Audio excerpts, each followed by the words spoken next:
Now guys, I wanna teach you guys how to make the LAN cable crossover. So guys, ito guys, ang first nyo guys is, so white orange orange, white green blue, white blue green, white brown brown. So yan guys, ipapasok natin siya dito sa ating RJ45 guys. So dapat guys, pantay-pantay guys, kano yung nakalagay doon sa crossover guys. So gagayahin natin siya guys. Kailangan guys, kailangan siya guys is accurate siya guys. Kasi if hindi siya accurate, so mangyayari guys is hindi siya gagana guys. Magpe-fail yung gagawin natin. Kaya make sure natin guys na accurate yung gagawin natin. So ayun na guys, ipapasok ko na siya dito guys sa ating RJ45. First guys, na pasok na natin guys.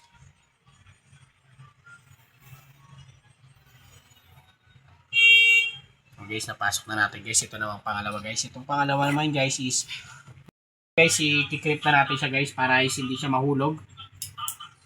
Okay guys, na-clip na natin siya. So gagawin natin guys, ito naman kabila guys. Yung white green green, white orange blue, white blue orange, white brown brown. So yun guys, start na tayo sa white orange, white green green. So white orange blue, white blue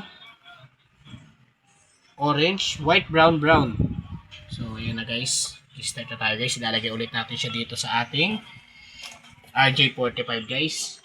Make sure ulit natin guys na sasakto siya guys, kasi pag nagkaiba-iba guys is hindi accurate yung ano natin. So possible siya na hindi siya matugma, is hindi siya umilaw or hindi maayos guys, mag-fail tayo doon sa pagpasok natin. Kailangan make sure talaga natin guys na sakto-sakto siya guys. So mahirap to guys kasi guys, first step. Sorry guys, natanggal guys ulit. Okay guys, pasalpak na natin siya guys dito sa ating RJ45 ulit.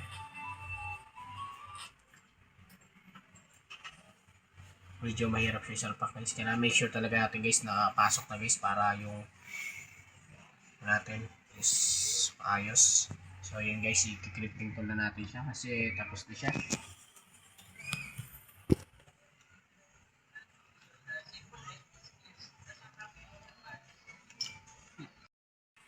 Guys, i-clipping to na natin siya guys para make sure natin na hindi na matatanggal yung natin. So bakit nga ba guys is crossover yung ginawa natin? Para guys is ano siya. So pwede natin siyang sa Wi-Fi then sa PC. So pag straight kasi yung ginawa natin guys, so Wi-Fi to Wi-Fi lang siya ang mangyayari. Kaya crossover ginawa ko guys. Magawakat mo na. Go. Okay yan guys, so katry natin sa LAN tester kung gumagana ba yung ginawa. Pakita ko sa inyo guys kung gumagana ba talaga yung ginawa natin sa crossover.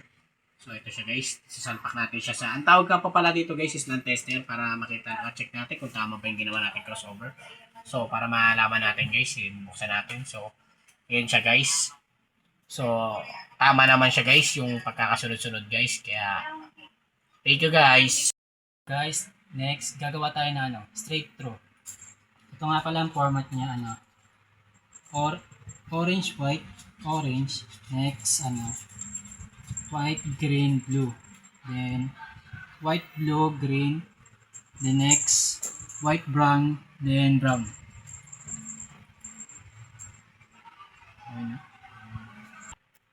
Ngayon papasok na natin siya sa RJ45.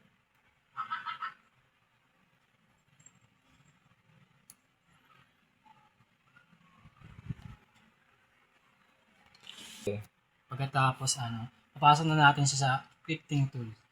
Then kailangan pag nakapasok na, linan natin siya. Yan. Yan. So dito naman tayo sa kabilang side, papasok natin siya ngayon. So guys, pagpasok natin, make sure na maayos yung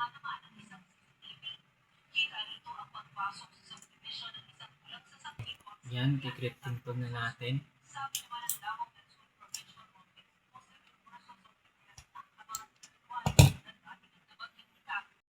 Guys, iti-test natin kung gumagana ba yung ginawa natin.